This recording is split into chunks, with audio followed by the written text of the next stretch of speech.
So I hate to tell you, but you might be getting flocked, as in Flocked. Flocked.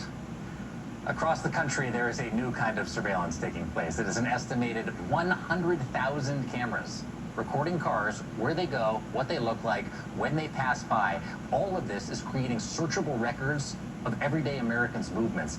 It is what happens when you get flocked. It is a reference to Flock Safety, the largest provider of automatic license plate readers in the United States. These plate readers are pretty unassuming. They're often attached to utility poles like that and street lights that line highways and neighborhoods and parking lots. But these are not your standard traffic cameras. They don't enforce speeding or red light stops. When you drive past a plate reader, like a Flock, it creates what is known as a digital fingerprint of your vehicle. According to Flock Safety, check this out, information like license plate, make, model, color, and other visible characteristics like bike racks, trailers, or toolboxes, that's what it includes. Timestamped, GPS pinned, and captured, all of it without notification. You've got no idea it's going down. Then an AI algorithm categorizes the information and they put it into a massive database. The Guardian says it offers nationwide search capability for law enforcement agencies that opt in to share all of this data, which Flock told Congress is about 75% of its law enforcement customers. According to Flock Safety, that data is stored up to 30 days unless these local law enforcement agencies require it otherwise. And supporters say that those plate readers help solve crimes by giving investigators leads they might not otherwise have. But you don't have to be suspected of a crime or really do anything at all to end up being in the database. You simply just drive by it. And as you might imagine, concerns about privacy and whether Flock cameras actually work are starting to pile up. Can anybody in this room tell me, do Flock cameras stop crime? Okay? Y'all wasting money, man. $1 million on that, that's trash. I trust our police. I don't trust Flock. No more automated license plate readers of any brand. This technology is anti-democratic. Just to let y'all know, I am a right-wing MAGA Republican voter. I'm telling y'all this so y'all grasp how this issue spans across this political spectrum. An AI surveillance apparatus goes against the very essence of freedom and the core values of our country. We didn't vote for this, and we sure as hell don't want it, so do us a favor and get it the Flock out of here. Get it the Flock out of here. Creepy sci-fi surveillance aside, critics of automatic license plate readers are pointing to a pretty serious pattern of mistakes and abuse. There are multiple law enforcement officers across several departments who were reportedly caught using the database to stalk people. And Flock, they acknowledged the stalking incidents, other incidents of abuse too, and they told 404 Media that the incidents were discovered because the transparency and the accountability features built into the platform. All right.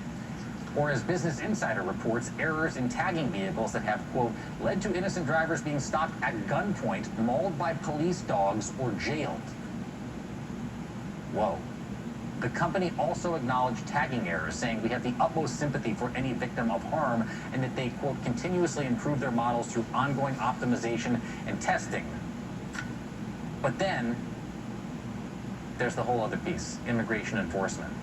And now it is important to note, Flock Safety does not have a contract actually with ICE. But critics and activists say that the concern is less about like this direct partnership and more about how the data can be shared amongst these agencies. And Flock Safety says the data captured is owned by the local law enforcement. The company doesn't sell it, but the only way for law enforcement to access the search feature, arguably the whole point of using Flock, is by opting in to share the data. So this is what happens. Here's an example.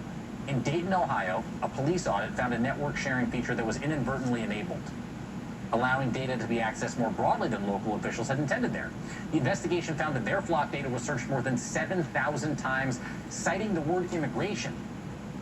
In Denver, it reported 1,400 searches in less than a year. In Cleveland, officials reported 2,000 searches related to immigration.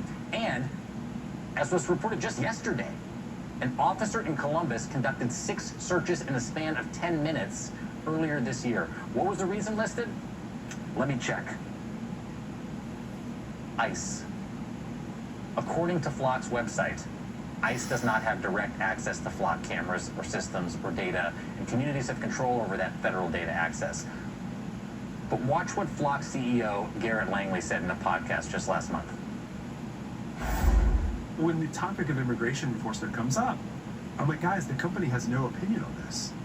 If the state of Texas wants to enforce immigration, they might use flock, but they're going to go enforce immigration no matter what flock does. What's the saying? You can't be neutral on a moving train? I think it's pretty confusing at best. And now the fight over flock has moved onto college campuses. At least 75 campuses have these cameras. Places that my next guest, forward journalist Adrian Carrasquillo, says are the next frontier of the deportation wars. But there are students who are pushing back. The Bulwark reports that groups are organizing against the use of plate readers with the goal to, quote, see flock no longer deployed on campuses at all. These efforts are pretty active right now in California, and they're active here on the East Coast, and they're also active in Chicago. And they hope to expand in states like Texas and Arizona. And there are some students who have seen success on their own campuses, like Polytechnic State University student Tobias Halpern. He founded DFlock SLO and worked with fellow students to get 17 cameras removed from campus. Tobias Halpern and Adrian Carrasquillo join us after a quick break. I cannot wait to get into this with them.